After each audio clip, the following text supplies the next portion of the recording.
here comes the most brilliant criminal I have ever seen. Clever culprit. Sir, మీరు అనేదేమిటి? మన దగ్గర ఆధారాలు లేవు కదా. Just trust me.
ఈ వ్యక్తి ఇక్కడికి వచ్చినట్టు నాకు గుర్తుకొస్తుంది.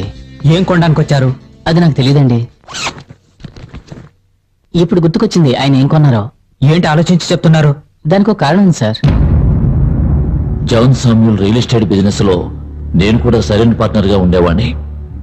విశాఖపట్నం పరిసర ప్రాంతాల్లో నేను చేసే రియల్ ఎస్టేట్ బిజినెస్ లో మోహన్ కుమార్ ఎప్పుడూ మాకు అడ్డుపడుతూ ఉండేవాడు.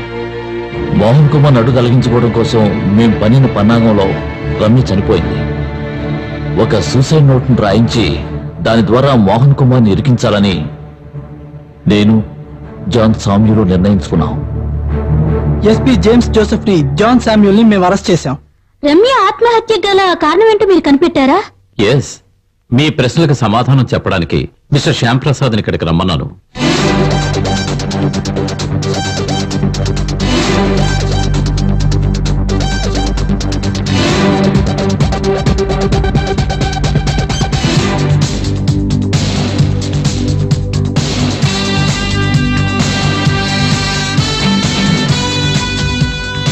Sir, shall I? Please. Ramya ఆత్మహత్య కేసుకు సంబంధించి తలెత్తిన ఎన్నో ప్రశ్నలలో 2 ప్రశ్నలకు సమాధానం కోసమే మీరు ఎదురు చూస్తున్నారు. ఒకటి, ఆ సూసైడ్ నోటీస్ రమ్య రాయకపోతే మరి ఆ లెటర్ రాసింది ఎవరు అని. ఆ ప్రశ్నకు సమాధానం ఇప్పుడు మీకు తెలిసింది. రెండవది, రమ్య ఆత్మహత్య చేసుకోవడానికి కారణమేమిటి? ఈ ప్రశ్నకు సమాధానం నేను కాదు కదా, సాక్షాత్తు ఆ భగవంతుడే దిగొచ్చినా చెప్పలేడు. కారణం రమ్య ఆత్మహత్య చేసుకోలేదు, హత్య చేయబడింది.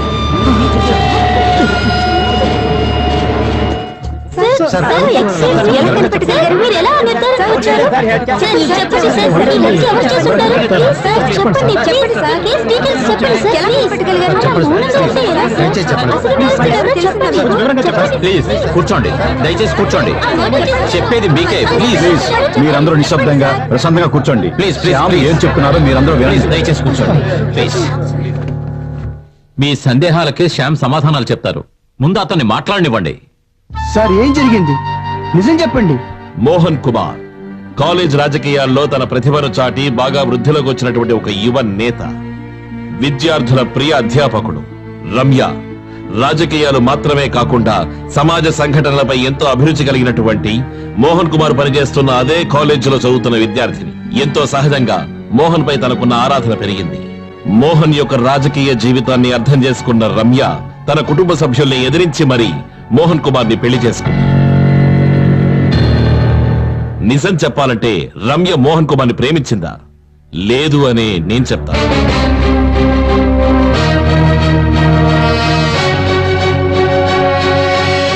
రమ్యకు మోహన్ కుమార్ పై ఉన్నది ఒక రకమైన ఫ్యాసినేషన్ మాత్రమే. భవిష్యత్తులో మోహన్ కుమార్ మంత్రి అయితే దాని మూలంగా కలిగే సౌకర్యాల మీద, సౌలభ్యం మీద ఉన్న మోహం మాత్రమే. అకస్మాత్తుగా అదృష్టం తన తలుపు తట్టి నిల్చున్నప్పుడు ఎన్నో సంవత్సరాలుగా ప్రేమించినటువంటి తన ప్రేమికుణ్ణి తిరస్కరించింది. ఎస్ మిస్టర్ మోహన్ కుమార్, మీకు పరిచయం కావడానికి ముందే రమ్య మరొక వ్యక్తిని ప్రేమించింది. మోహన్ కుమార్ ని పెళ్లి చేసుకున్న రమ్యని బ్లాక్మెయిల్ చేస్తున్నటువంటి వ్యక్తి మాజీ ప్రేమికుడు. వాడి అంతు ఎలాగైనా తేల్చాలని రమ్య నిర్ణయించుకుంది. ఏ విధంగా రమ్య వాడిని దూరం చేయాలనుకుంది, ఎందుకని రమ్యను వాడు చంపాలనుకున్నాడు అనే ప్రశ్నలకు సమాధానంతో వాడు ఇక్కడే మన మధ్యలోనే ఉన్నాడు. మిస్టర్ శ్యామ్, ఎవరది? The most brilliant criminal I have ever come across my career, Sumesh. No sir, నేను కాదు, నాకేం తెలీదు. నాట్ సురేష్, సుమేష్.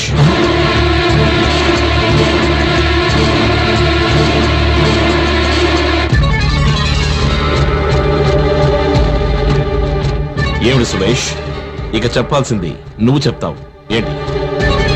నో, ఏ ఆధారంతో మీరు ఇలా చెప్తున్నారు? లేదు, వాడు అలా చేసుండడు. అని మీకెలా తెలుసు? వీడు ఆ రోజు రాత్రి బెంగళూరులో బయలుదేరి మరుసటి రోజు ఉదయం వైజాగ్ వచ్చాడు గనక. ఆ రోజు ఉదయమే సుమేష్ వచ్చాడు అని అనడానికి ఏమిటి ఆధారం? సార్, ఆ రోజు ఉదయమే అట్లస్ ట్రావెల్స్ లో 3వ నెంబర్ బస్సులో ఊళ్ళోకి వచ్చాను. మళ్ళీ తిరిగి వెళ్ళడానికి రిటర్న్ టికెట్ తీసుకుందామని వాళ్ళ ఆఫీసుకి కూడా వెళ్ళాను. నేను వాళ్ళ బస్సులో రెగ్యులర్ గా ట్రావెల్ చేస్తాను. నేను వాళ్ళందరికీ బాగా తెలుసు. కావాలంటే నేను చెప్పింది నిజమా కదా అని వాళ్ళ ఆఫీస్కి ఫోన్ చేసి కనుక్కోండి. బషీర్, సార్,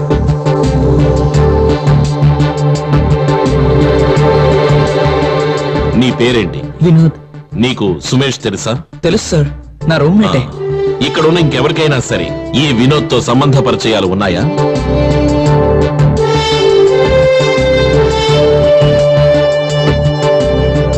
సార్, ఇప్పుడు ఎవరైనా వీడిని చూసినట్టుగా ఎవరైనా చెప్పగలరా?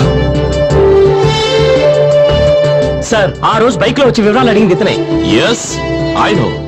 It was just for a confirmation. హత్య జరిగిన మరుసటి రోజు ఉదయం నీ స్నేహితుడు వినోద్ ఎందుకని మోహన్ కుమార్ గారింటికి వెళ్ళాడు? నాకు తెలీదు. సార్, అమెరికాలో ఉన్న రమ్య ఫ్రెండ్ అనిత సుమేష్ ఫోటోని ఐడెంటిఫై చేసేంత వరకు కూడా మాకితని మీద అనుమానం లేదు.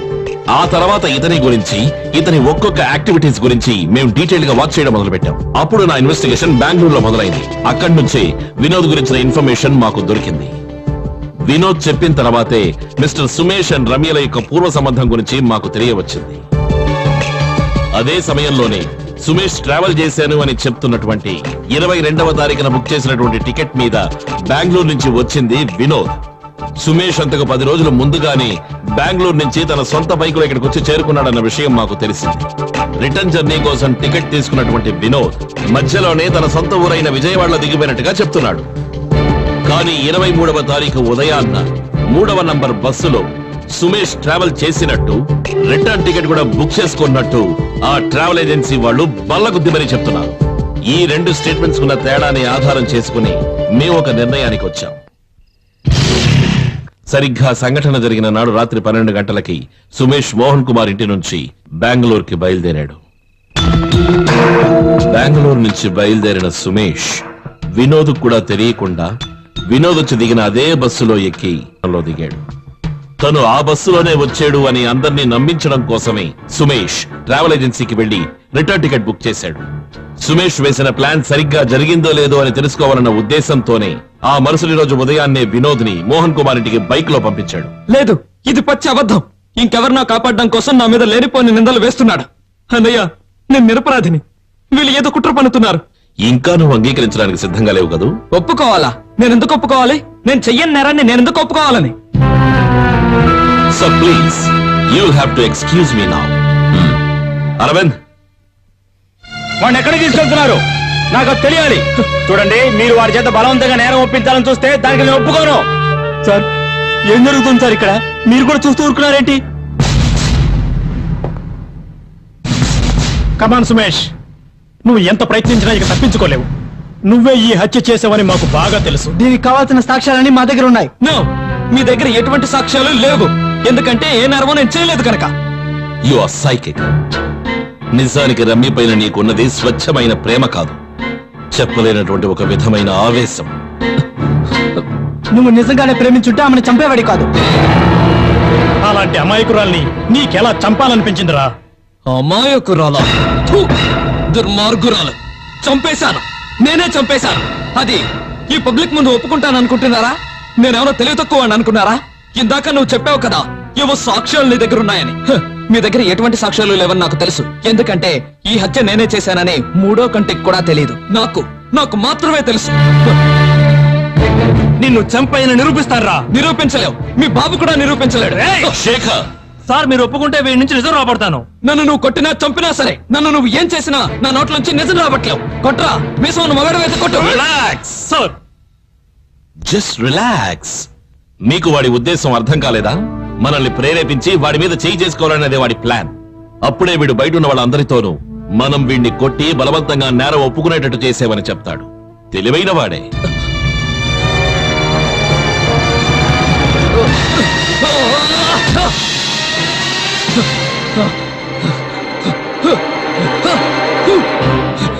సార్ సార్ నన్ను కాపాడండి.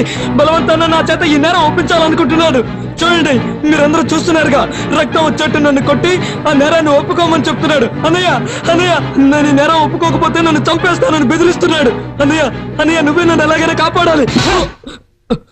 దుర్మార్గురాలు, చంపేశాను. నేనే చంపేశాను.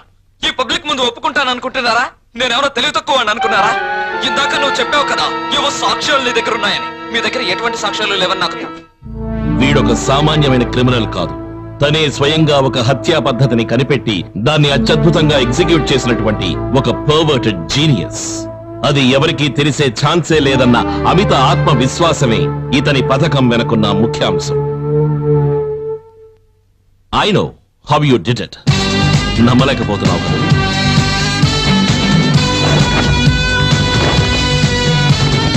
I can prove this. బెంగళూరులో ఉన్న classic lodge manager, hardware shop వ్యక్తి నీ ఫోటోని బాగా గుర్తుపెట్టారు. It's over Sumesh, it's all over. ఇక నువ్వే చెప్పాలి.